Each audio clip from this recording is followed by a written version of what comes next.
मेरे प्रिय आत्मन, एक छोटी सी घटना से मैं अपनी चर्चा शुरू करना चाहूंगा। एक राजा शिकार को निकला था। जंगल में रास्ता भटक गया, रात हो गई, अपने साथियों से बिछुड़ गया। दूर थोड़ा सा प्रकाश दिखाई पड़ा, उस ओर गया, पाया कि जंगल के बीच ही एक छोटी सी सराय थी। वह उसमें ठहरा। सुबह उसने उस सराय के मालिक को कहा, क्या कुछ अंडे मिल सकेंगे? अंडे उपलब्ध थे। उसने सुबह अंडे लिए, दूध लिया और पीछे पूछा कि क्या दाम हुआ। उस सराय के बूढ़े मालिक ने कहा, 100 रुपये। वह राजा हैरान हो गया। उसने बड़ी महंगी चीजें जीवन में खरीदी थी, लेकिन 2 अंडों के दाम 100 रुपये होंगे इसकी उसे कल्पना भी नहीं थी। उसने उस सराय के मालिक को कहा, are eggs so rare here. क्या अंडे इतनी मुश्किल से यहाँ मिलते हैं कि 100 रुपये उनके दाम हो जाएं? वह बूढ़ा मालिक हंसा और उसने कहा, eggs are not rare sir, but kings are.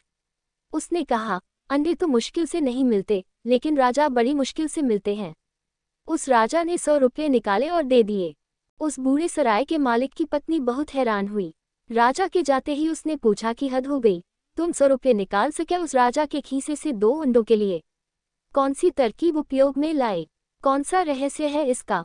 वह बूढ़ा आदमी बोला, मैं आदमी की कमजोरी जानता हूँ। उसकी औरत ने पूछा, यह आदमी की कमजोरी क्या है? क्या है यह आदमी की कमजोरी? वह बूढ़ा बोला, तुझे मैं एक और घटना सुनाता हूँ, उससे शायद तुझे आदमी की कमजोरी समझ में आ जाए। मैं जवान था और मैं एक बहुत बड़े सम्राट के दरबार में गया। मैंने एक 5 रुपये में सस्ती सी पगड़ी खरीदी थी, लेकिन उसे बहुत अच्छे ढंग से रंगवाया था, बड़े चमकदार उसके रंग थे। मैं वह पगड़ी बांधकर दरबार में पहुंचा। अजनबी था उस देश में। राजा ने दरबार में मेरी पगड़ी देखते ही पूछा, इस पगड़ी के क्या दाम हैं? मैंने कहा, 1000 स्वर्ण मुद्राएं। वह राजा हंसा और बोला, क्या कहते हो, 1000 स्वर्ण मुद्राएं? और तभी उसके वजीर ने राजा के कान में कहा, महाराज सावधान रहें, यह आदमी बड़ा चालाक मालूम पड़ता है। 2-4 रुपये की पगड़ी है और 1000 स्वर्ण मुद्राएं दाम बता रहा है। लुटेरा मालूम होता है।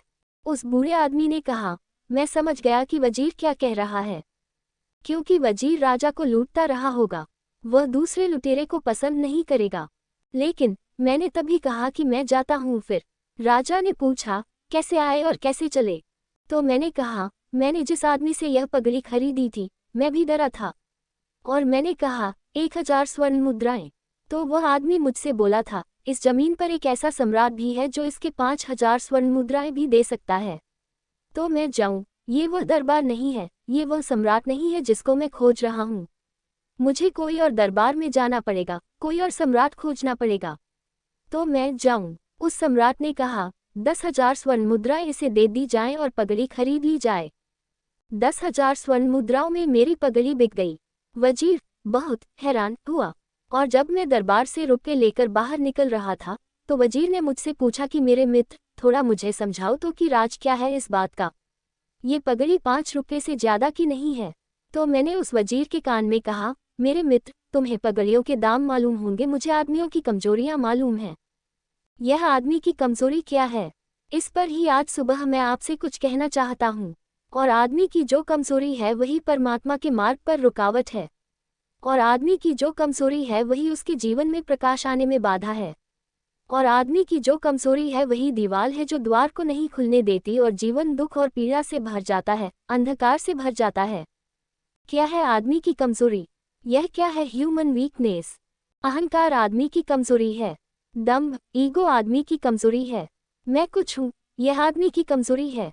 और जब तक कोई इस कमजोरी से घिरा है, तब तक वह किन्हीं मंदिरों की तलाश करे और किन्हीं शास्त्रों को पढ़े और कैसी ही पूजाएं करे और कैसे ही त्याग और उपवास करे, सन्यासी हो जाए और जंगलों में चला जाए, कोई फर्क न पड़ेगा। बल्कि यह कमजोरी इतनी अद्भुत है कि वे सब चीजें भी इसी कमजोरी को और मजबूत करने में कारण बन जाएंगी। एक आदमी के पास लाखों रुपये हों, वह उनका त्याग कर दे, तो हम कहेंगे ये परमात्मा के रास्ते पर चला गया। लेकिन इतनी आसान बात नहीं है परमात्मा के रास्ते पर जाना।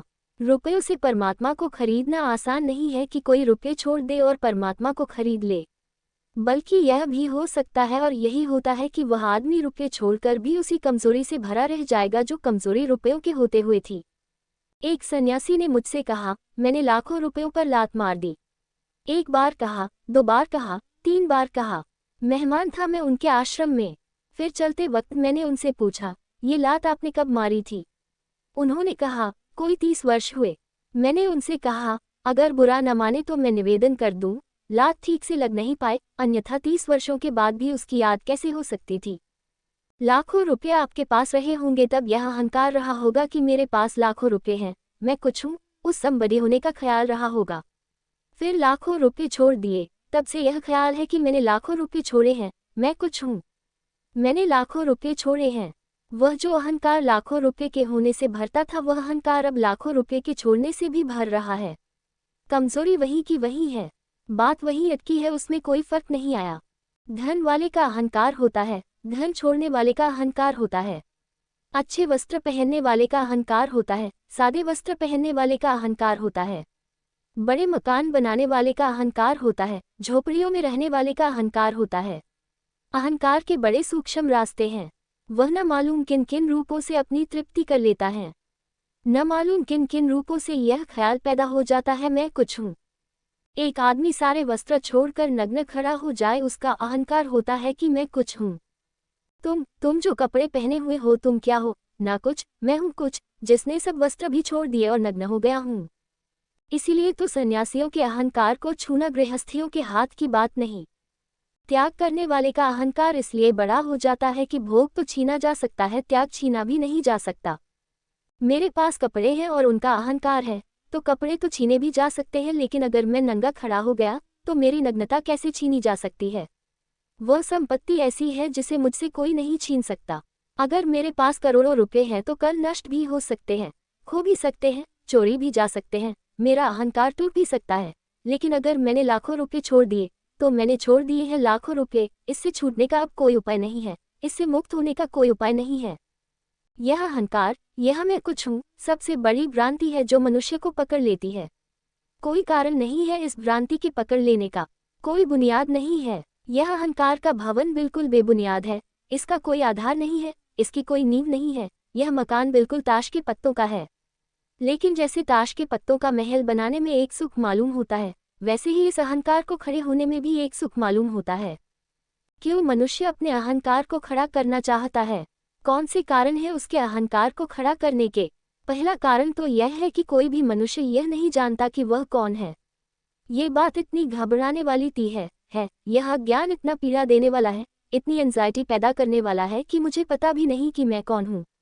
इस अज्ञान को ढांकने के लिए मैं कोई उपाय कर लेता हूँ, कहने लगता हूँ, मैं ये हूँ, मैं वह हूँ, मैं धनपति हूँ, मैं त्यागी हूँ, मैं ज्ञानी हूँ, मैं ये हूँ, मैं वह हूँ। जरूरी है, यह इतनी घबराने वाली बात है कि मैं अपने को नहीं जानता। यह इतनी ज़्यादा ह्यूमिलिएटिंग है, यह इतनी ज़्यादा अपमानजनक है कि मैं अपने को नहीं जानता। तो मैं किसी भांति अपना एक रूप खड़ा कर लेता हूँ, कहने लगता हूँ, मैं ये हूँ। कौन कहता है कि मैं अपने को नहीं जानता? इस भांति एक सेल्फ डिसेप्शन, एक आत्मवंचना देकर हम अपनी तृप्ति खोज लेते हैं कि मैं कुछ हूँ। लेकिन क्या इस भांति हम अपने को जान पाते हैं? क्या आप जानते हैं कि आप कौन हैं? क्या आपको पता है कि क्या है वह जो आपके भीतर जीवंत है? वह जो लिविंग कॉन्शियसनेस है, वह जो चेतना है आपके भीतर, जो जीवन है, वह क्या है? कुछ पता है उसका? झूठी बातें न दोहरा ले अपने मन में कि मैं आत्मा हूँ। किताब में पढ़ लिया होगा, इससे कुछ पता नहीं होता है। यह मत कह ले अपने मन में कि मैं ईश्वर का अंश हूँ। पढ़ लिया होगा कहीं, इससे कोई फर्क नहीं पड़ता है। सच्चाई यह है कि पता नहीं भीतर क्या है। तथ्य यह है कि नहीं मालूम कौन भीतर बैठा है। और उस व्यक्ति को जिसे ये भी पता न हो कि मैं कौन हूँ, क्या उसके जीवन में सत्य का कोई अवतरण हो सकता है? जिसे ये भी पता न हो कि मैं कौन हूँ, वह भी अगर ईश्वर की खोज में निकल पड़े तो पागल है। एक सन्यासी पश्चिम की यात्रा करके भारत वापस लौटा था। वह एक राजा के महल में मेहमान हुआ। वह राजा बूढ़ा हो गया था और वर्षों से लोगों से पूछता था। जो भी सन्यासी ज्ञानी उसके गांव में आ जाते थे उनसे पूछता था, क्या मुझे ईश्वर से मिला दे सकते हो? वे ज्ञानी और त्यागी और सन्यासी एक गीता की, उपनिषदों की और सारे ज्ञान की बातें करते थे, लेकिन वह राजा रोक देता था कि नहीं, बातचीत मत करो, मैं तो मिलना चाहता हूँ ईश्वर से, मिला सकते हो तो बोलो, हाँ कहो या न कहो। निश्चित ही कौन हाँ कहता उससे। राजा जीत जाता था और वे सन्यासी हार जाते थे और चुप रह जाते थे। ये सन्यासी भी, नया सन्यासी भी उसके घर मेहमान हुआ। वह सुबह ही उसके पास पहुंचा और उसने कहा, एक मेरा प्रश्न है और एक ही मेरा प्रश्न है, दूसरा मेरा प्रश्न नहीं है। और यह आपको जता दूं कि यह प्रश्न मैं सैकड़ों लोगों से पूछ चुका हूं और आज तक कोई उत्तर नहीं दे सका, और यह भी मैं आपको बता दूं कि मैं बातचीत नहीं चाहता हूँ, मैं ठोस ठोस उत्तर चाहता हूँ। सन्यासी ने कहा, पहले प्रश्न पूछें। उस राजा ने कहा, मैं ईश्वर से मिलना चाहता हूँ, मिला सकते हैं? सीधा उत्तर दे, बातचीत और सिद्धांत नहीं चाहिए। सोचा था जैसे और सन्यासी निरुत्तर रह गए थे, वह भी रह जाएगा। लेकिन वह बड़ा अजीब सन्यासी रहा होगा। उसने कहा, मेरे मित्र, अभी मिलना चाहते हैं या थोड़ी देर ठहर सकते हैं?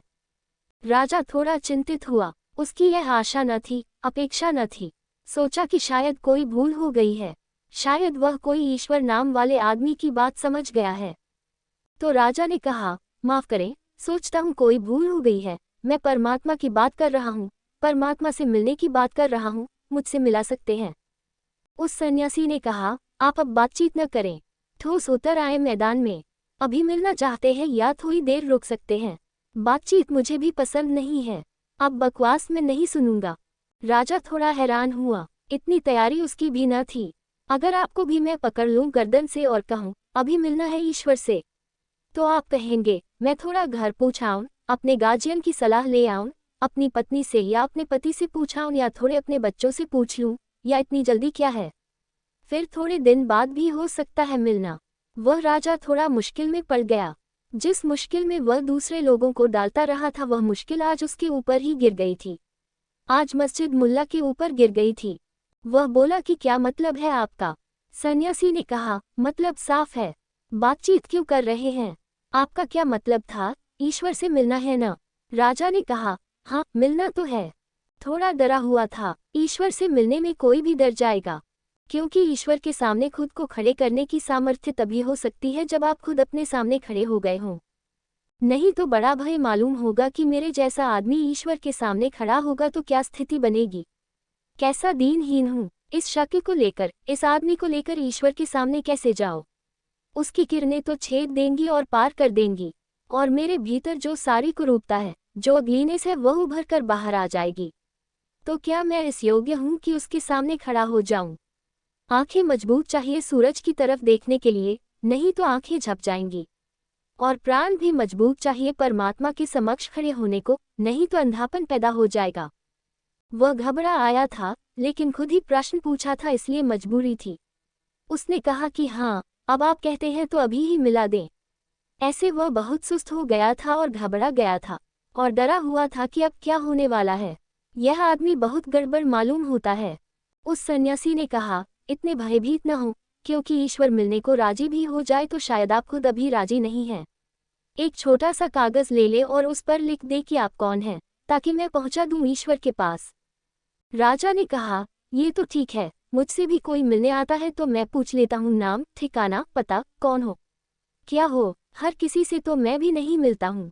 राजा ने लिखा उस कागज पर अपना नाम, लिखा कि मैं फलां राज्य का मालिक हूँ, फलां महल में रहता हूँ, ये वह सब बातें लिखी। बड़ी उपाधियां थी उसकी, बड़ी पदवियां थी, वे सब लिखी और वह कागज सन्यासी के हाथ में दिया। वह सन्यासी हंसने लगा और उसने कहा, बड़े झूठे हैं आप, अपना पता लिखें, ये सब क्या लिखा हुआ है? राजा ने कहा, शक मुझे पहले ही हो गया था कि मैं किसी पागल से मिल रहा हूँ। जब तुमने कहा कि अभी मिलना चाहते हो या थोड़ी देर ठहर सकते हो, तभी संदेह उठा था। अब संदेह मजबूत हो गया। यह मेरा पता है, यह मैं हूँ राजा इस नगर का, ये तुम्हें पता नहीं। मेरे महल में ठहरे हो और कहते हो मैं झूठ बोल रहा हूँ। सारे नगर की गवाही खड़ी कर सकता हूँ कि मैं राजा हूँ। सन्यासी ने कहा, इससे कोई फर्क नहीं पड़ सकता। हो सकता है तुम्हारा पूरा नगर झूठ बोलने वालों का नगर हो, और हो सकता है तुम सबसे बड़े झूठ बोलने वाले हो, इसलिए छोटे झूठ बोलने वाले तुम्हारे पक्ष में खड़े हो जाएं। इससे फर्क नहीं पड़ता। ये सवाल नहीं है, किसी की गवाही और विटनेस लाने की जरूरत नहीं है। मैं तुमसे ये पूछता हूँ, तुम आज राजा हो, कल अगर राजा न रह जाओ, कल अगर भिखारी हो जाओ, तो तुम्हारे भीतर कुछ बदल जाएगा या तुम ही रहोगे? उस राजा ने कहा, इससे क्या फर्क पड़ता है? मेरा राज्य चला जाए और मैं भिखारी भी हो जाऊं, तो भी मैं ही रहूंगा। राज्य न रहेगा, संपत्ति न रहेगी, लेकिन मैं ही रहूंगा। तो सन्यासी ने कहा, एक बात तय हो गई कि राजा होना तुम्हारा अनिवार्य परिचय नहीं, एसेंशियल परिचय नहीं है। राजा तुम न रह जाओ तो भी तुम रहते हो और बदलते नहीं, तो फिर तुम कुछ और हो। राजा होने में ही तुम समाप्त नहीं हो जाते। सन्यासी ने पूछा, ये तुम्हारा जो नाम है, अगर दूसरा नाम रख दिया जाए तुम्हारा रता, तुम बदल जाओगे? राजा ने कहा, नाम के बदलने से क्या होता है, नाम कोई भी हो मैं तो मैं ही रहूंगा। उस सन्यासी ने कहा, तब ये भी तय हो गया कि नाम भी तुम्हारी सत्ता का अनिवार्य हिस्सा नहीं है, एसेंशियल पार्ट नहीं है, नॉन एसेंशियल है, सारभूत नहीं, आवश्यक नहीं। नाम कुछ और भी हो सकता है, आ से ब हो सकता है, ब से स हो सकता है, उससे कोई फर्क नहीं पड़ता, तुम रहते हो, इसलिए नाम भी तुम्हारा परिचय न रहा। फिर तुम्हारा परिचय क्या है? अब मैं दोबारा पूछ लूं? उस राजा ने कहा, तब तो मैं मुश्किल में पड़ गया। जरूर इन चीजों से अलग मैं हूं, लेकिन फिर मैं क्या हूं, मुझे कुछ भी पता नहीं। उस सन्यासी ने कहा, तो जाओ, लौट जाओ। जिस दिन ये जान सको कि तुम कौन हो उस दिन आ जाना, उस दिन मैं खबर कर दूंगा। अभी मैं क्या कहूं कि कौन मिलने को आया है? आखिर परमात्मा से मैं क्या कहूं कि कौन मिलने को आया है? किसकी खबर करूं? तो जिस दिन तुम्हें पता चल जाए कि तुम कौन हो, लौट आना और मैं तुम्हें परमात्मा से मिला दूंगा। सन्यासी की बात तो यही खत्म हो गई थी, लेकिन अगर वह राजा मुझे मिल जाए तो उससे मैं ये कह दूं कि जिस दिन तुम जान लोगे कि तुम कौन हो, उस दिन तुम्हें किसी के पास जाने की जरूरत नहीं रह जाएगी, क्योंकि वह जो तुम्हारे भीतर बैठा है वही परमात्मा है। जिस दिन उसे जान लोगे उस दिन और कोई परमात्मा की खोज की जरूरत नहीं है, और जिस दिन अपने भीतर जो है वह दिखाई पड़ जाएगा, उसी दिन वह भी दिखाई पड़ जाएगा जो सबके भीतर है। समुद्र की एक बूंद को हम जान लें तो पूरा समुद्र जान लिया जाता है। सूरज की एक किरण को हम पहचान लें तो प्रकाश के अनंत अनंत स्रोत भी पहचान लिए गए। और अपने भीतर चेतना का एक दिया भी समझ में आ जाए तो वह सबके भीतर जो व्याप्त है, मनुष्यों में, पक्षियों में, पौधों में, पत्थरों में, सब तरफ जो जीवन व्याप्त है वह जीवन भी पहचान लिया गया। उसका एक अणु पहचान लिया गया, वह सारा जीवन पहचान लिया गया। इसलिए जो खुद को जान ले उसे खुदा को जानने के लिए कुछ भी बाकी नहीं रह जाता है। वह राजा और उसकी बात मैंने आपसे कही, क्या वही बात आपकी भी अपनी नहीं है? और क्या अच्छा न होगा कि उस राजा को छोड़ दूं और आपको पकड़ लूं, और चर्चा राजा की हट जाए और आपकी आ जाए? क्या आप भी अपने को जानते हैं? नाम जानते होंगे, घर जानते होंगे, पिता का नाम जानते होंगे, पदवियां उपाधियां जानते होंगे, डिग्रियां जानते होंगे, ये हूँ वह हूँ जानते होंगे। ये सारा परिचय वस्त्रों से ज्यादा गहरा नहीं है, कपड़ों से ज्यादा गहरा नहीं है। कपड़ों के भीतर कौन छिपा है? नहीं, कपड़ों से ज्यादा हमारी कोई पहचान नहीं है। एक महाकवि को एक सम्राट ने आमंत्रित किया था भोजन के लिए। गरीब था वह कवि, बहुत फटे पुराने उसके वस्त्र थे। उसके मित्रों ने कहा, इन वस्त्रों में मत जाओ, वहां कोई न पहचानेगा, क्योंकि दुनिया में वस्त्रों के सिवाय और कोई पहचान नहीं। लेकिन वह कवि न माना, उन्हीं फटे पुराने वस्त्रों में राजा के महल चला गया। द्वारपाल ने धक्के देकर बाहर निकाल दिया। उसने बहुत कहा कि मैं राजा का मित्र हूँ और आमंत्रित हूँ। द्वारपाल ने कहा, भाग जाओ, नहीं तो पागलखाने का रास्ता दिखाना पड़ेगा। तुम और राजा के मित्र, थोड़ी शर्म भी नहीं आती? जरा अपनी शक्ल किसी दर्पण में देखो जाकर। मजबूरी, उसे वापस लौट आना पड़ा। मित्रों ने कहा, तुम गलती में हो, वस्त्र पहचाने जाते हैं, वस्त्रों के सिवाय आदमी की कोई पहचान नहीं। तो हम तुम्हारे लिए वस्त्र ले आते हैं। वे वस्त्र ले आए कहीं से मानकर, सुंदर, बहुमूल्य। उस कवि ने उन्हें पहना और वह वापस पहुंचा। वही द्वारपाल जिसने धक्के दिए थे, पैरों तक झुककर उसने प्रणाम किया और कहा, आए, भीतर आए। भागा हुआ राजा को खबर दी। राजा गले मिला, भोजन पर बिठाया। तो उस कवि ने भोजन का पहला कौर लिया और अपने वस्त्रों को खिलाने लगा, अपनी पगड़ी को, अपने कोट को, और कहने लगा, पगड़ी खाओ, कोट खाओ। राजा ने कहा, बड़ी अजीब आदतें हैं आपके भोजन की, ऐसी आदतें तो कभी देखी नहीं। उस कवि ने कहा, मैं तो पहले भी आया था इस द्वार पर, लेकिन वापस लौटा दिया गया। अब जो आए हैं वे वस्त्र हैं, जिनके कारण मैं भीतर आया हूँ उनको भूल जाऊं और भोजन न कराऊं तो बड़ी अकृतज्ञता होगी। ये वस्त्र ही आए हैं, मैं तो पहले भी आया था, लौटा दिया गया, इसलिए अब मेरे आने न आने का कोई मतलब नहीं है। इन वस्त्रों को खिलाना जरूरी है। वस्त्र नाराज हो जाए तो बड़ी कठिनाई हो जाएगी। हमारी सारी पहचान वस्त्रों की है, अपने संबंध में भी, दूसरों के संबंध में भी। और इन वस्त्रों की पहचान का जो केंद्र है वही अहंकार है, वही ईगो है।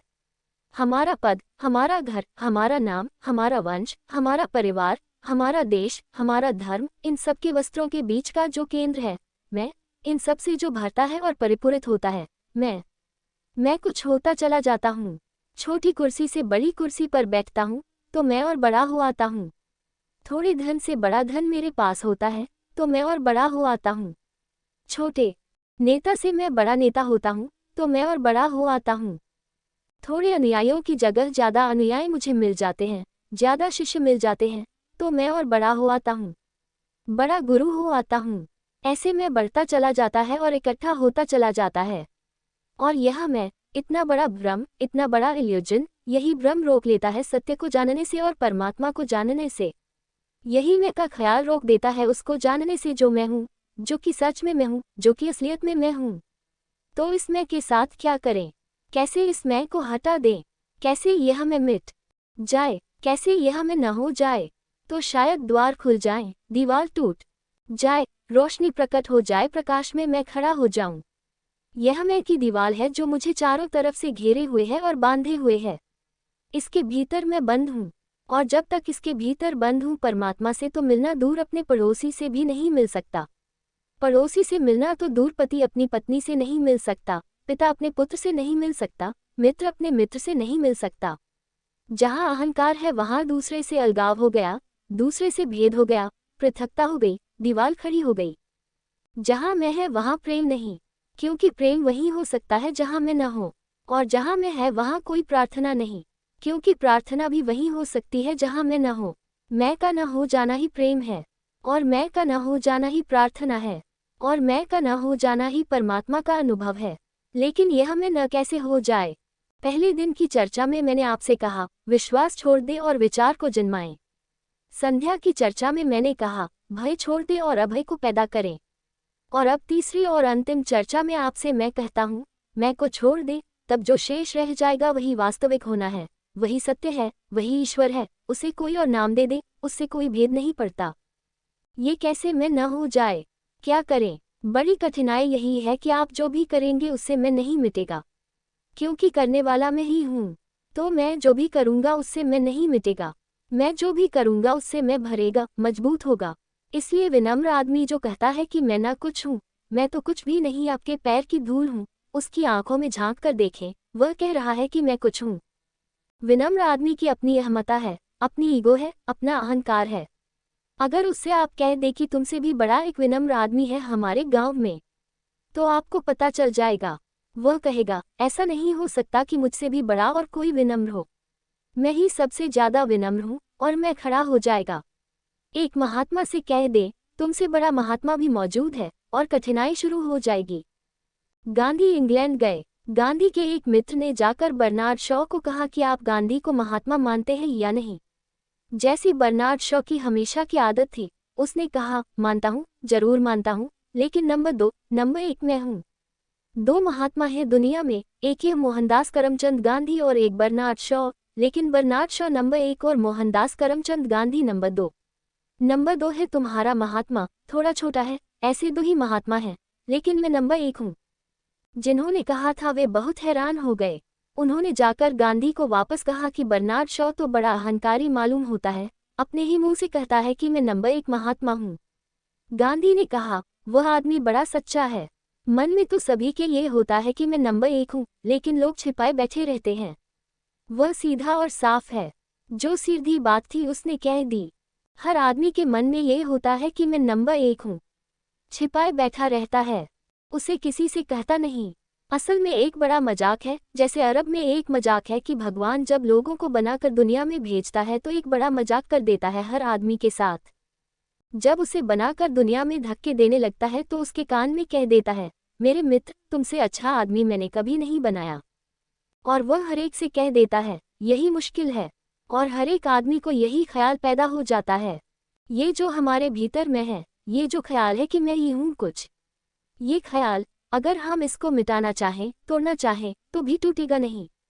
तब ये ख्याल पैदा हो जाएगा कि मैं विनम्र हूँ, मैं अहंकारी नहीं हूँ, लेकिन मैं मौजूद रहेगा। 2 रास्ते हैं आदमी के सामने, या तो इसको भरे, दौड़े, राज्य जीते, धन जीते, यश जीते और इस मैं को भरे, तो भी यह कभी भर नहीं पाता। ये थोड़ा समझ लेने जैसा है, ये कभी भर नहीं पाता। सिकंदर सारी दुनिया जीत ले तो भी नहीं भर पाता। सिकंदर जिस दिन मरा, जिस नगर में मरा, उस नगर के लोग हैरान हो गए। सिकंदर की अर्दी बड़ी अजीब थी, ऐसी अर्दी कभी भी दुनिया में किसी गांव में कभी न निकली थी।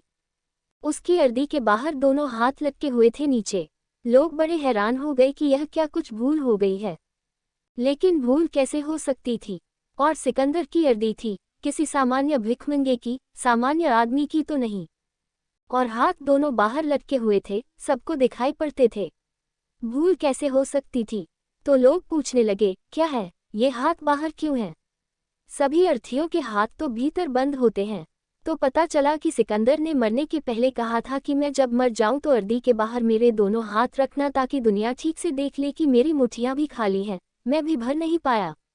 दौड़ा बहुत बहुत कोशिश की मैंने कि भर लूं। जो मेरे भीतर उठा था मेरा अहंकार पूरा हो जाए, लेकिन नहीं पूरा हो सका है। सिकंदर का नहीं हुआ, किसी का कभी नहीं हुआ। अहंकार पूरा नहीं होता। क्यों? कुछ कारण है। एक फकीर के पास एक युवक पहुंचा और उसने कहा कि मैं चाहता हूं कि या तो मेरा अहंकार पूरा हो जाए तो छुटकारा मिले, और या फिर अहंकार से ही छुटकारा हो जाए। दो में से कोई भी रास्ता बता दे। या तो अहंकार से मुक्त हो जाऊं तो ठीक, ये पीड़ा छूटे, ये दुख लाने वाला बिंदु, ये वेदना का केंद्र, ये कष्ट का मध्य बिंदु अलग हो जाए। यही तो पीड़ा लाता है 24 घंटे। संघर्ष लाता है, हिंसा लाता है, कॉन्फ्लिक्ट लाता है।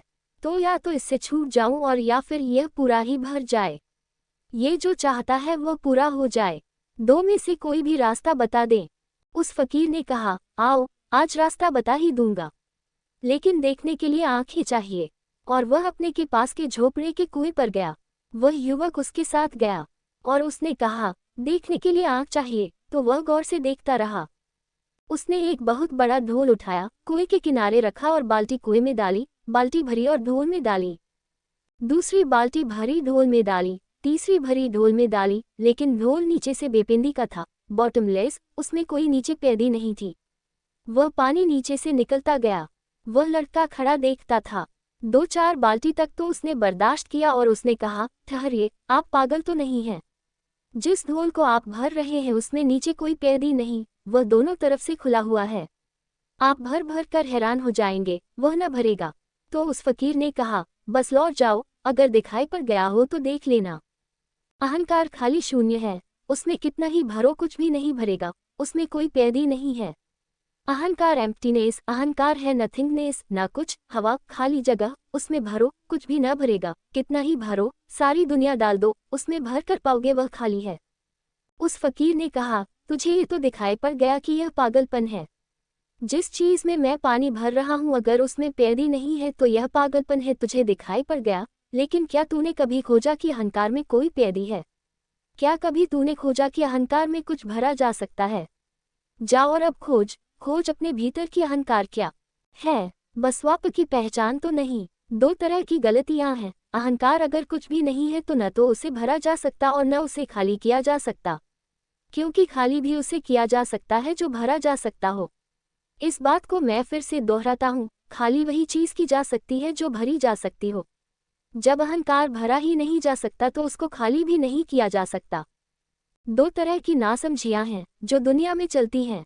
अहंकार भरने की नासमझी है और अहंकार खाली करने की नासमझी है। एक का नाम भोग है, एक का नाम त्याग है। दोनों नासमझियां हैं। फिर अहंकार के साथ क्या किया जा सकता है? जो पहली चीज की जा सकती है वह ये कि उसे खोजा जा सकता है कि वह है भी या नहीं। पहली चीज है, जाना जा सकता है कि अहंकार क्या है। और बड़े आश्चर्यों का आश्चर्य है कि जो उसे जानने जाता है वह पाता है कि वह है ही नहीं। जो उसे भीतर खोजने जाता है वह पाता है कि वह है ही नहीं। और जिस क्षण यह पा लिया जाता है कि अहंकार नहीं है, उस क्षण जो शेष रह जाता है वही परमात्मा है। उस क्षण जो शेष रह जाता है वही आत्मा है। उस क्षण जो शेष रह जाता है असीम और अनंत वही सत्य है। अहंकार को न तो भरना है, न छोड़ना है। अहंकार को जानना है, देखना है, पहचानना है। क्या है भी या नहीं। कहीं ऐसा तो नहीं है कि मैं किसी छाया से लड़ रहा हूँ। कहीं ऐसा तो नहीं है कि मैं किसी छाया का पीछा कर रहा हूँ। कहीं ऐसा तो नहीं है कि मैं कोई सपने में हूँ। कहीं ऐसा तो नहीं है कि मैं नींद में हूँ। और जिस चीज को भरने या निकालने की कोशिश में लग गया हूँ वह है ही नहीं। ऐसा ही है, लेकिन मेरे कहने से नहीं। तो भीतर जाकर देखने की बात है, खोजने की बात है कि यह अहंकार कहाँ है। कभी खोजा आपने? कभी 2 क्षण एकांत में बैठकर भीतर जाकर खोज की कि यह अहंकार क्या है जो मुझे पागल किए हुए है, दौड़ा रहा है, दौड़ा रहा है, दौड़ा रहा है, और एक सीमा पर जब मैं थक जाता हूँ, परेशान हो जाता हूँ, तो उल्टी दौड़ शुरू होती है, छोड़ने की दौड़ शुरू होती है, छोड़ने की दौड़ शुरू होती है। लेकिन यह है क्या?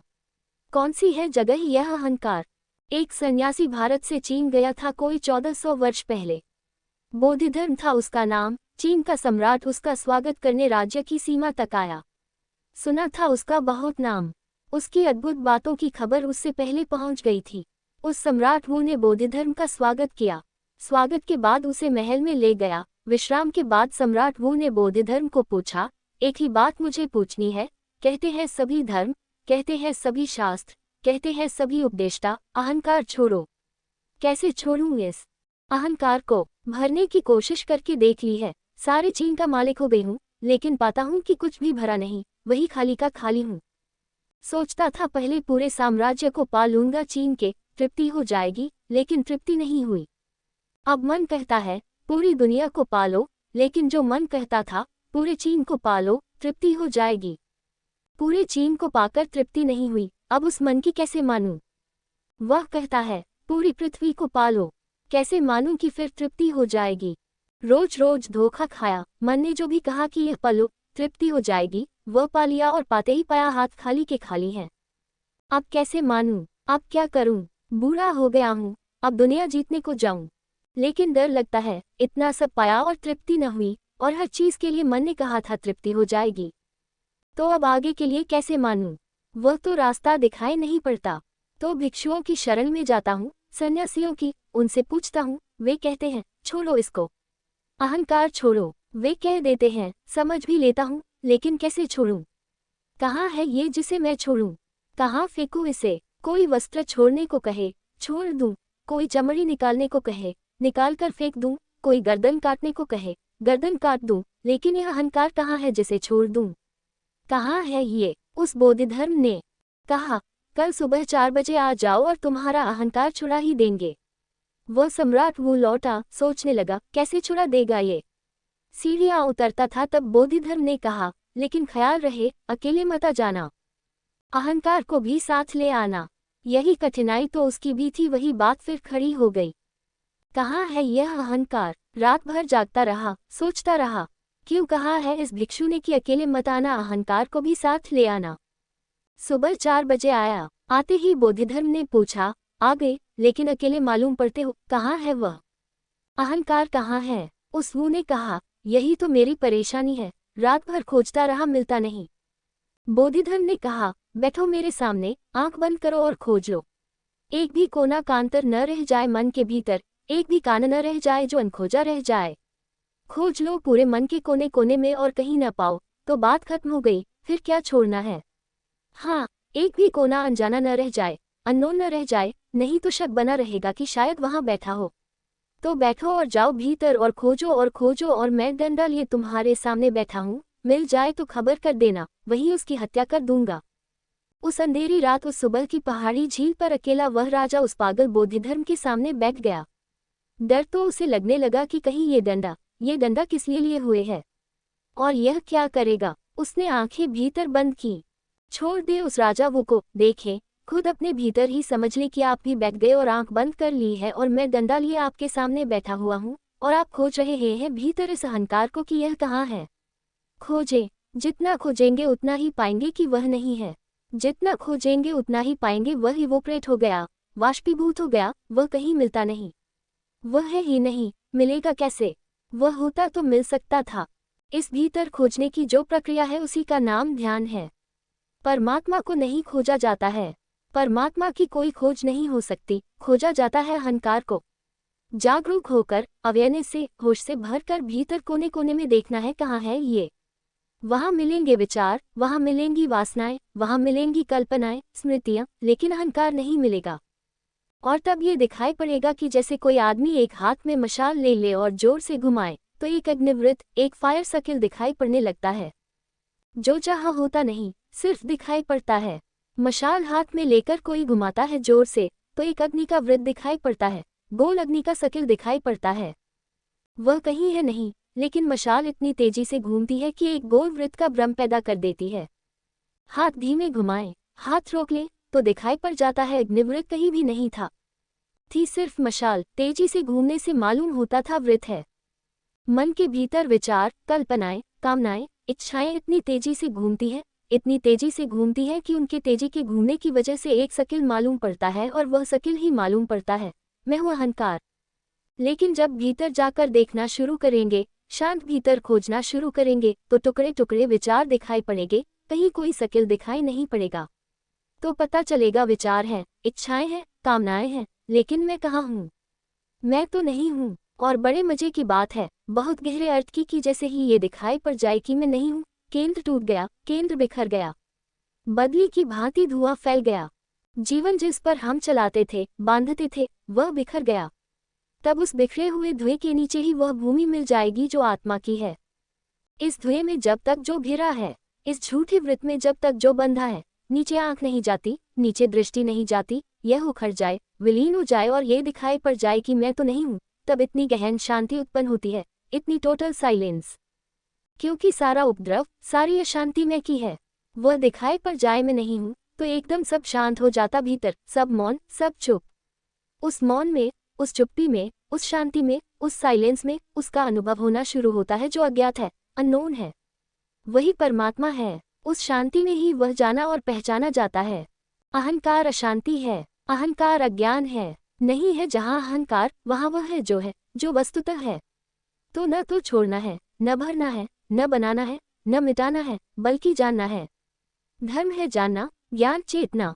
जितनी जितनी तीव्र रूप से मेरी कॉन्शियसनेस, मेरी अवेयरनेस, मेरी चेतना जागती है और खोज करती है, जितने जोर से मैं बोध के दिए को लेकर मैं भीतर जाता हूँ और खोजता हूँ, उतना ही नहीं पाया जाता वह जो मेरी पीड़ा थी, जो मेरा बंधन था, जो मेरी दीवार थी। एक अंतिम छोटी बात और चर्चा मैं पूरी करूंगा। गिर जाती है जहाँ ये दीवार, वहीं हम सबसे जुड़ जाते हैं। गिर जाता है जहाँ ये भ्रम मेरे अलग और पृथक होने का, वही सागर से बूंद का मिलन है, वही व्यक्ति से समष्टि का मिलन है। एक छोटी सी कहानी अंत में कहूँ। एक सम्राट का जन्मदिन था और उसने अपने राज्य के 100 बड़े ब्राह्मणों को आमंत्रित किया। उन्हें भोजन कराया, उनकी सेवा की और पीछे उसने घोषणा की उन ब्राह्मणों को कि मैं कुछ दान देना चाहता हूँ, लेकिन मैं अपनी मर्जी से दान दूंगा तो छोटा होगा, इसलिए तुम्हारे ऊपर छोड़ देता हूँ। राजधानी के बाहर झील के पार मेरा जो बहुत बड़ा उपवन है, श्रेष्ठतम भूमि है, उस उपवन की इस पूरे राज्य में मैं तुमसे कहूंगा कि तुम जाओ और उस जमीन में जितनी जमीन तुम्हें घेरना हो घेर लो। जो जितनी जमीन घेर लेगा वह उसकी हो जाएगी। जो जितनी बड़ी जमीन पर दीवार बना लेगा और घेरा बना लेगा वह उसकी हो जाएगी। जितनी पर बना लेगा, कोई मेरी तरफ से सीमा नहीं, जितनी तुम्हारी सामर्थ्य हो सीमा बनाने की तुम बना लो। और अंत में उसने ये और कहकर पागलपन बढ़ा दिया। उसने कहा, और जो सबसे ज्यादा जमीन घेर लेगा उसे मैं राजगुरु के पद पर भी बिठा दूंगा। ब्राह्मण पागल हो गए थे। वे भागे गए और उन्होंने अपने मकान, जमीन, जायदाद, जो कुछ था, सब बेच दिया। सारी संपत्ति इकट्ठी करके, मित्रों से जो उधार ले सकते थे लेकर, क्योंकि यह मौका हमेशा के लिए चूके जाने वाला था। मुफ्त जमीन मिलती थी सिर्फ घेरने के मूल्य पर। जितनी बड़ी दीवार बना लेंगे वह जमीन को घेर लेंगे, वह उनकी हो जाएगी। पागल हो गए वे। बहुमूल्य जमीन थी और मुफ्त मिलती थी। उन सबको 6 महीने का वक्त मिला था। उन्होंने अपने कपड़े लत्ते तक बेचकर एक एक लंगोटी रख ली। एक दफा जमीन मिल जाए फिर उसको बेचकर तो करोड़ों रुपये मिल सकते थे। उन्होंने जमीन पर बड़े बड़े घेरे बना लिए। जिसकी जितनी पहुंच थी उतना पैसा ले आया। घेरे बन गए। अंतिम दिन आ गया और सम्राट देखने आया। उन 100 ब्राह्मणों में एक ही ब्राह्मण था जिसको बाकी 99 नासमझ और पागल और जड़बुद्धि समझते थे, क्योंकि उसने जरा सी जमीन का टुकड़ा घेरा था, बहुत जरा सी जमीन का टुकड़ा। और वे हैरान थे कि इतना जरा सा टुकड़ा उसने क्यों घेरा है। और वह भी उसने कोई पक्की दीवार न बनाई थी बल्कि लकड़ियां लाकर लगा दी थी और घास फूस बांध दिया था। वे हैरान थे कि उस नासमझ को इतना भी ख्याल नहीं है कि कितना बड़ा अवसर चूका जाता है। स्वर्ण बटोरने का अवसर था और वह चूक गया था। 100 ही ब्राह्मण इकट्ठे हुए और राजा ने कहा, मैं पूछना चाहता हूँ, सर्वाधिक जमीन किसने घेरी है? वह खड़े होकर कह दें। सबके हैरानी का ठिकाना न रहा। वह गरीब ब्राह्मण जिसने सबसे थोड़ी जमीन घेरी थी खड़ा हो गया और उसने कहा कि मैं राजगुरु के पद पर अपने को घोषित करता हूँ, मैंने सर्वाधिक जमीन घेरी है। सारे लोग हंसने लगे कि इसका दिमाग मालूम होता है खराब हो गया है। लेकिन दावा किया गया था तो राजा को देखने जाना पड़ा। राजा भी चिंतित तो हुआ क्योंकि उसे पता चल चुका था कि वही सबसे कम घेरा है। और उसकी जमीन पर पहुंचकर और सारे लोग हंसने लगे। कल तक तो वहां उसने जो घास फूस की बागुर लगाई थी, रात उसमें भी आग लगा दी थी। अब वहां कोई भी घेरा नहीं था। उस ब्राह्मण से राजा ने कहा, कहाँ है तुम्हारा घेरा? उस ब्राह्मण ने कहा, मैं कितना ही घेरता तो घेरा छोटा होता। मन कहता, और बड़ा घेरो, छोटा ही होता वह घेरा। आखिर जो भी घेरा होगा वह छोटा ही होगा, उसका घेरा होगा। तो फिर मैंने सोचा कि मैं घेरा तोड़ दूं, तो फिर मेरा घेरा सबसे बड़ा हो जाएगा। तो रात मैंने आग लगा दी घेरे में, और अब मैं दावा करता हूं कि मेरी ही जमीन सबसे बड़ी है क्योंकि उस पर कोई घेरा नहीं है। राजा उसके पैरों पर गिर पड़ा और उसने कहा, ये 99 व्यवसाय हैं, ब्राह्मण तू अकेला है। क्योंकि जो घेरों में आग लगा देता है उसका संबंध असीम से हो जाता है, और जो सीमा बांधता है वह सीमित से बंध जाता है। एक ही सीमा है अहंकार की, चाहे किसी ने थोड़ा बनाया हो, किसी ने थोड़ा बड़ा, किसी ने और थोड़ा बड़ा। अहंकार की भूमि पर सीमाएं हैं। एक दरिद्र की छोटी झोपड़ी है और एक सम्राट का बहुत बड़ा महल है। और एक दरिद्र के पास छोटी सी जमीन का टुकड़ा है और एक सम्राट के पास सारी पृथ्वी हो सकती है। लेकिन जहाँ घेरा है वही सीमा है, और जहाँ सीमा है वहाँ असीम से पृथक्करण है। क्या ख्याल में यह बात आ जाए तो उस घेरे में आग लगा दी जा सकती है, और उस घेरे में आग लगाकर कोई हारता नहीं, खोता नहीं, बल्कि असीम का मालिक हो जाता है। जो सीमित को छोड़ने का साहस करते हैं वे असीम के पाने के अधिकारी और मालिक हो जाते हैं। जो तुच्छ को छोड़ने की हिम्मत करते हैं वे विराट की संपदा के प्रभु हो जाते हैं। जो अपने को खोने को तैयार हैं वे परमात्मा को पाने के अधिकारी हैं। आज की इस अंतिम चर्चा में मैंने एक ऐसी चीज को खोने के लिए आपको कहा है जो वस्तुतः नहीं है। उस नहीं को जो खो देता है वह उसको पा लेता है जो वस्तुतः है, और जो उस नहीं के साथ बंधा रहता है वह वस्तुतः जो है, जिसका वस्तुतः अस्तित्व है, जिसका ऑथेंटिक एग्जिस्टेंस है, वही जिसे हम परमात्मा कहते हैं, उसे पाने से सदा के लिए वंचित हो जाता है। उसके द्वार खुले हैं, हमारे द्वार बंद हैं। उसका सागर मौजूद है, हमारी बूंद खोने को तैयार नहीं। लेकिन स्मरण रखें, जब बूंद सागर में अपने को खोती है तो कुछ खोती नहीं है, सिर्फ बूंद होना खो जाता है और पूरे सागर को पा लेती है। तो अंतिम रूप से यह निमंत्रण देता हूँ, बूंद को खो जाने दे ताकि सागर के मालिक हो जाएं। वही सागर प्रभु है। मेरी बातों को इतनी शांति और प्रेम से सुना, उससे बहुत बहुत अनुग्रहित हूँ। और अंत में सबके भीतर बैठे परमात्मा को प्रणाम करता हूँ। मेरे प्रणाम स्वीकार करें। टॉक सुनने के लिए धन्यवाद। ओशो टॉक को सुनने के लिए बने रहे हमारे चैनल के साथ।